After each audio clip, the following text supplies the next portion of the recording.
اللهم صل وسلم وبارك على سيدنا محمد وعلى آله وصحبه أجمعين. النهاردة بقى كده إن شاء الله فيديو جديد ويوم جديد، وكله كده طاقة إيجابية كده، وعايزين بقى نقوم كده إيه كل اللي وراه حاجة يقوم يعملها ونشجعه بعض كده وربنا يدينا الصحة كلنا كده ويقوينا. أول حاجة كده أنا قمت بقى إيه أعمل كده فطار كده، بيض بالبيفي، وسلقت بيض وقطعت خيار وعملت شاي بلبن كده يعني. اليوم المعتاد يعني، واوقات ممكن الصبح اعمل يعني احضر فول بطحينه وكده هوت. يعني مش شرط يبقى افطار معين يعني. تمام. هنا بصوا بقى انا طلعت كده المفارش بتاعت اوضه النوم بتاعتي بتاعت السراحه وكده. حطيتها بقى كده في الغسالة، وقلت بقى ايه كده الف دورة كده على السريع. وعايزة اقول لكم ان هي هتجفف ايه وهخلص من الحوار ده خالص. الحمد لله، ربنا يرزقنا ويرزقكم يا رب كده بكل حاجة حلوة يا رب، ويكرمكم جميعا.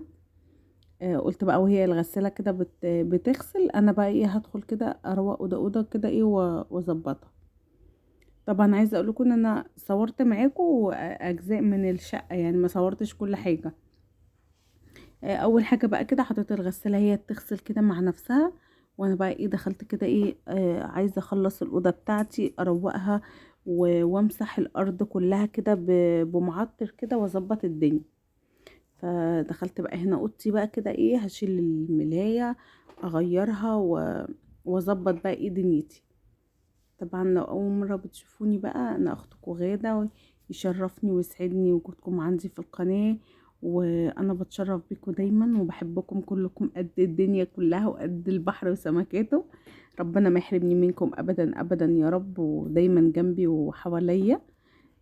لو اول مره بتشوفيني انا اختك غاده، او بتشوفني اخ ليا برضو على راسي من فوق والله، وجودكم جميعا رجال والنساء كلكم والله على راسي، واخواتي كلكم، وبحبكم في الله جميعا والله. الله يسعدكم دنيا واخره يا رب، ويدخل عليكم الفرح والسرور والهنا بحق جاه النبي محمد.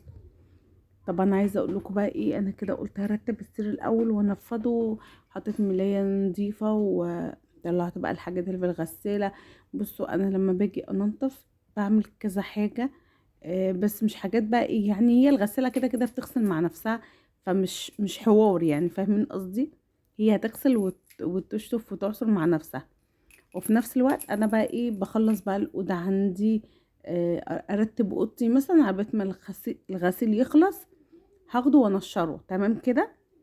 بس لكن واوقات عادي ممكن احط الاكل على النار شغال واعمل حاجة تانية برضو. تمام. بس يا كوكي. بس فانا هنا بقى ايه كده قلت امسح المرايه، وعايزه اقول لكم هنا بقى المفارش بعد ما غسلتها، عايزه اقول لكم ان هي كانت طالعه ناشفه. فحطيتهم بقى كده ومسحت الحاجات دي، انا بحط فيها الحاجات بتاعتي، المكياج بقى او ايا كان ايه يعني بحطه فيها كده. مسحت بقى كل الحاجات دي كده وحطها بقى بنظافه. عايزه اقول لكم يا الواحد قد ايه بيبقى مبسوط لما بيرتب حاجات في البيت و... وينظف اللي وراه ويظبط البيت. عايزه اقول لكم واحد بيبقى رايق كده ومبسوط والله. طبعا لو وراكي اي حاجه بقى قومي كده تشجعي كده زي اختك وقومي خلصي. وعايزه اقول لكم انا بتشجع بيكم، وعايزه اقول لكم والله انتوا غيرتوا حياتي خالص، خليتوها اجمل واحلى بجد. حتى لما ببقى مخنوقه ولا اي حاجه بفتكركم بنسى اي زهق او اي زعل بصراحة يعني، لاني بحبكم والله، وربنا يديمكم احلى حاجة في حياتي كلها. هنا بصوا بقى بعد ما مسحت الارض كده خالص، مسحتها بقى كده بالشرشوبة. حطيت حبة معطر، عندك حبة كلور صغننين كده حطيهم يطهرولك الارضية وكده. هنا بقى كنت بص خلصت الاوضة كده خالص وخليتها زي الفل. وهطلع بقى كده ايه بقى اعمل الريسبشن عندي برضو. على السريع كده بقى انا كنت لسه منضفاه معاكم، فقلت ايه بقى كده ايه تنظيفه كده على السريع بسرعه كده وخلاص. اللي وراه بقى حاجه كده يقوم يعملها ويظبطها. وربنا يحللكم ايامكم يا رب، ويرزقكم كل حاجه تتمنوها يا رب، ربنا يرزقكم بيها يا رب كده ويديكوا ويرضيكوا كل حاجه حلوه. هنا بصوا بقى طلعت كده على الصاله كده بالمكنسه برضو، قلت كده ايه اشفط الارض كده من اي حاجة وقع عليها، اي تراب اي حاجة. إيه عايزة اقول لكم يعني الواحد لما بيجيب اي حاجة في البيت بتغير كتير في موده والدنيا بتفرق معاه كتير على فكرة. يعني اي حاجة بتجيبيها جديدة في البيت بتغير مودك وبتفرق معاكي كتير، وتحس ان انتي ايه في تقدم، يعني فاهمين كده يعني. طبعا هنا بصوا انا عايزة اقول لكم الدنيا عندي نظيفة، بس ايه الدنيا بتطرب، مع اني اخر دور على فكرة، انا اخر دور، بس برضو الدنيا بتبقى مطربة وبيجيلي تراب منين معرفش من الشباك بقى وكده هوت، يعني برضو الدنيا بتطرب معايا. بصوا هنا كنت خلصت الصلاة خالص بقى ومسحت الحتة العريانة دي كلها كده مسحتها. كنت خلصت الصلاة. طبعا كوكي بقى وريماس، عايزة اقول لكم الاتنين بذاكر لهم. هنا بقى مكة كان عليها حاجات كده هسمعها لها وكده هوت. آه، انا بشاركه يومي، وعايزه اقول لكم احنا بنشجع من بعض جدا. يعني ممكن اتفرج على حد مثلا، اخد منه افكار واخد منه كده حاجات، وحاجات هو بيعملها تعجبني فانا كمان اعملها على فكرة. عادي جدا على فكرة لما ناخدوا اراء من بعض او افكار في الاكل في البيت في الحياة عامة. دي حاجة حلوة مش وحشة على فكرة، ان انتوا تقلدوا حد في حاجة حلوة. دي حاجة حلوة مش وحشة، بالعكس دي حاجة تضيف لكم ان انتوا حد ايه يعني، يعني حد كده حد بسيط، حد بيحب يعني يقلد الناس في الحاجات الحلوة، في الحاجات اللي ترفعه مش تنزله، في الحاجات الصح والحاجات الخير. بس بصوا أنا النهارده بقى قلت كده ايه هعمل لهم غدا ايه كده.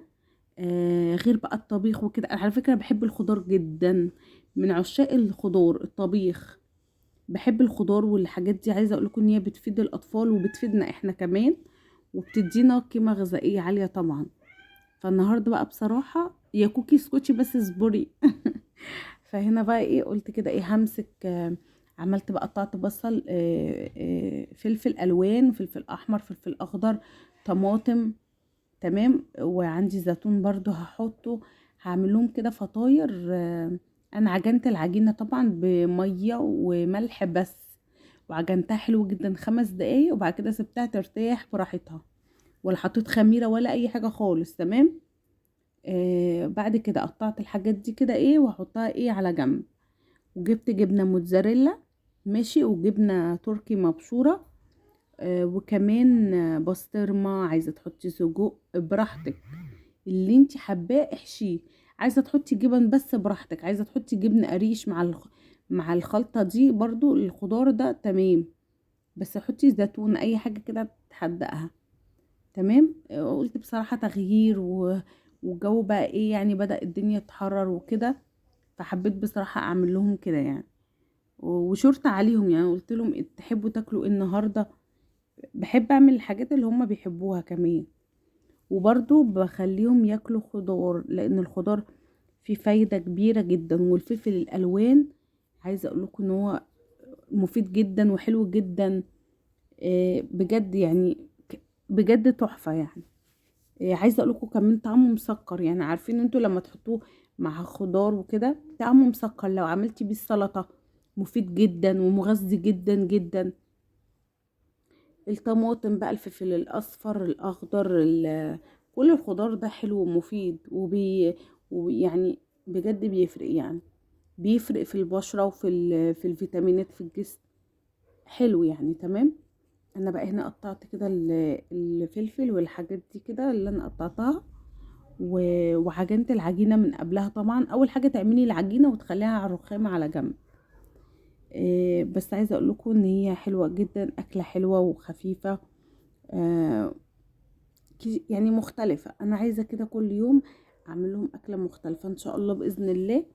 الفيديوهات الجاية باذن الله ان شاء الله هعمل كده ايه روتين اسبوعي كده، ازاي بقى يعني الاسبوع كله الايام اللي هعمل فيها الاكل والحاجات اللي هعملها هتفرق كتير يعني. تمام. بصوا هنا بقى حطيت نقطة زيت كده في الصينية، وهقطع بقى يعني بصوا من الاخر كده عايزه اقول لكم ان هي كانت